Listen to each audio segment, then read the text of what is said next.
Hi, my name is James Kuntz, and in this tutorial series, we'll be going over how to build a medical dashboard using ASP.NET Core and React.js. As you can see here, we have a list of practitioners for different hospitals.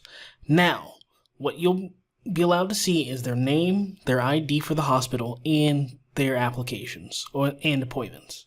If you click on a particular practitioner, you'll be able to get a report by selecting the start and end date.